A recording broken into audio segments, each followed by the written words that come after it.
So Izzy's getting closer to retirement, and getting closer to retirement means getting a new RV. Don't worry, we're not getting a new RV today. We're not gonna trick you, but we are thinking in advance, and what are we going to look at? So today, in this video, we want your help in deciding what RV should we get next.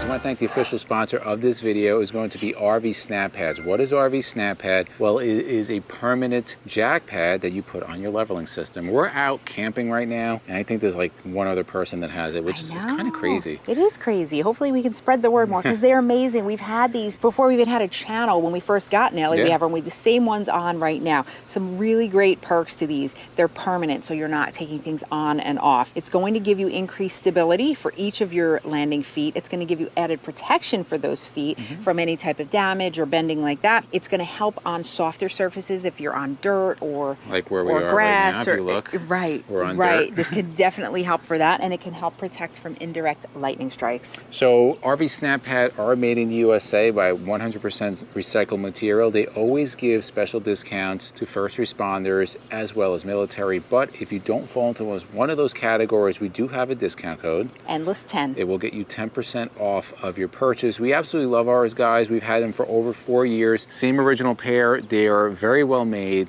They're tough. They will last a long time. We'll put their link down below. Go check it out. Guys, it's really hot, so you may see some sweat beads on me. But we have 5 RVs that we have in our sites, and 5 types. Some may surprise you, but some of them probably won't. So we're going to take you through and kind of give you what we think of each one and why we want it. And we want you to chime in and say, well, I think this would be better for you or not. So we're in a Newmar Dutch Star. Now, we love the 4369. They don't have one in the dealer we're at, but this is the 4081. Very similar setup to the 4369, except this one's going to be a little bit shorter. You have dual theater seats on the left, couch on the right, large kitchen, and this also pulls out, so you get that little extra island, which is pretty nice. Huge counter space. On the Dutch Star's tile floors, no carpet, full residential refrigerator, large pantry, and this has a little click so it doesn't go out. Half bath, same as in the 4369, you can see inside there. And then you move into the bedroom, very large. Look how wide this is, guys. All hardwood, tile floors, king size bed. Then you move into the suite in the back, washer dryer,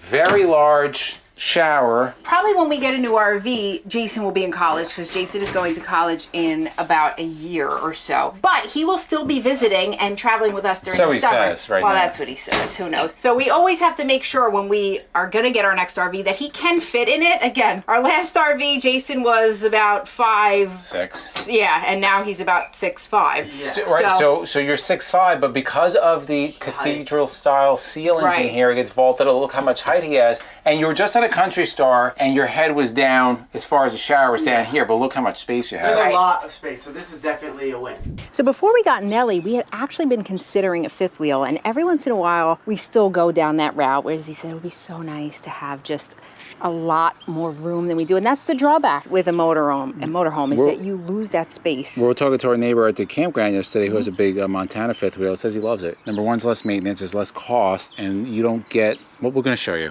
I'll show you outside some of the big advantages. They have a full kitchen in here essentially, but if you're able to look inside, you get this enormous amount of storage in the 5th wheels, which you just don't get on many motorized. And this is actually a little bit of a smaller 5th wheel. Now this is a Jayco North Point, probably not something we would consider, but we're just showing you a 5th wheel in general. Right, in talking about 5th wheels, we've done quite a few videos on New Horizons and Lux actually. We really like the New Horizons 5th wheels. I mean, they're a pretty penny, so you know, if we... They're still cheaper than that Dutch Star we were just on. Yes, they are.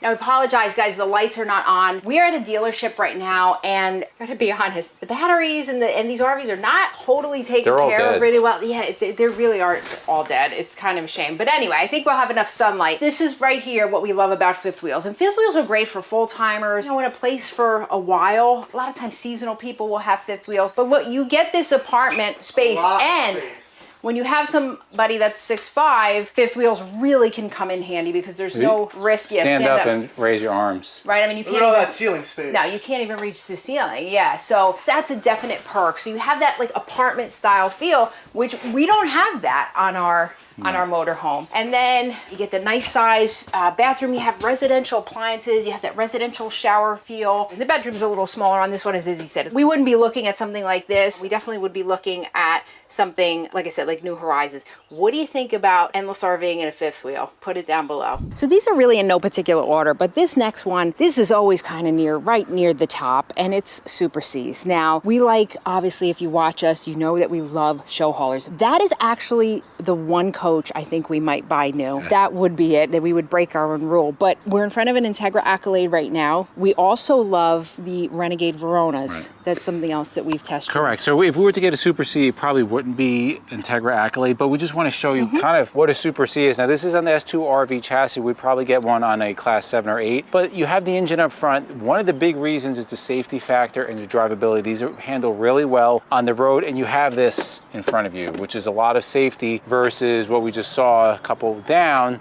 Really nothing in front of you. Now, let's go a little bit more of the advantages. You have multiple points of entry. One of the big disadvantages is you give up room in the storage. You don't have pass-through storage. You can't have as much hashtag stuff. You can't carry as much stuff, but you can tow a lot of stuff, which we'll talk about. That's where we get our stacker trailer. So quickly, I just want to show you, you have like a quasi pass-through, and there's a good amount of storage in here, but it's not like what you're going to see on the big diesel motorhomes. Let's go inside quickly, and MJ can just show what are some of the disadvantages inside. Coming inside, Integra does a nice job of making the Super C living area feel really large. And this right here, Jason home from college, would be really good because these bunks, it is a huge area. And I would easily probably fit in one of those. Yeah, you could definitely fit in there. But overall, as he said, when you have a Super C, you are giving up space because of that front. So that's just living space that you're losing. And you'll see it in the bedroom. The living area here is really nice. But then when you come back here, you have your one bathroom. What is the length on this? 37. 37. Okay. Well, is it 37M? I'm not sure if it's 37. Right, maybe close to 40. So we were just on a 37-foot Country Star, and you have, 1.5 baths. It's huge, but again, it's because it's a Class A. So you can see here, your bedroom is on the smaller side. The biggest advantage of the Super C is the carrying capacity as well as the towing capacity. This is on the low end. This is 12,000 pounds. These go up to 40,000 pounds. With the show hauler, yes. Which just cannot be matched by any kind of Class A. So no, we're limited right now with what we can carry and what we can tow. We can tow the truck, but we just aren't able to with our base star. So the last one, I'm sorry, this is not the last one. Next to last one may surprise you, but we've talked about this on a number of occasions about Airstream. Now, I don't think it would be our main RV. This would be like if we found fun money somewhere and we got to, have a second one that we could tow around. Jason fits in all the ceilings of the Airstreams. Where's the big problem? If we want to look at the bathroom, so here's the problem.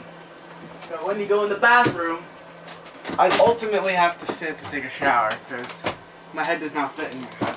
I have to take a shower sitting down like Buddy the Elf. So I will not fit in Airstream bathroom. That's where the one problem is with me.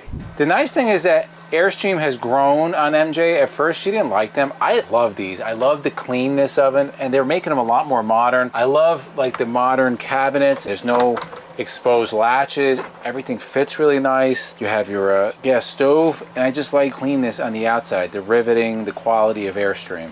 And the last one is something that we've talked about for a long time. Unfortunately, you're not going to see any of these on a lot, and that used lot. A used country coach. Back then, Country Coach made one of the finest coaches on the market, and a lot of them are very roadworthy. And when we say Country Coach, that includes the old Monacos, the old Beavers. They're kind of all basically the same. But one that are really well kept, you can find them. They are definitely less expensive than most of the ones we just showed you, and you just don't get that craftsmanship right now unless you're spending uber amount of dollars. The concern for me with those real old ones is servicing, maintenance, parts, things like that. Parts is the problem. If you have an old Country Coach or a Monaco or something like that, put in the comments below and let us know how you find servicing to be. Do you have problems with that? So in the comments below, let us know what you think about some of the choices we put out there. Also, what is your experience? What do you suggest? Maybe it's something that we missed out there. What do you see us in finally, and why? And then to the left of us, if you like videos like this, we'll put our RV Newbies playlist, we'll put our RV Tours playlist. And for myself, MJ, and Jason, it's a journey of a lifetime, and we'll see you on the road.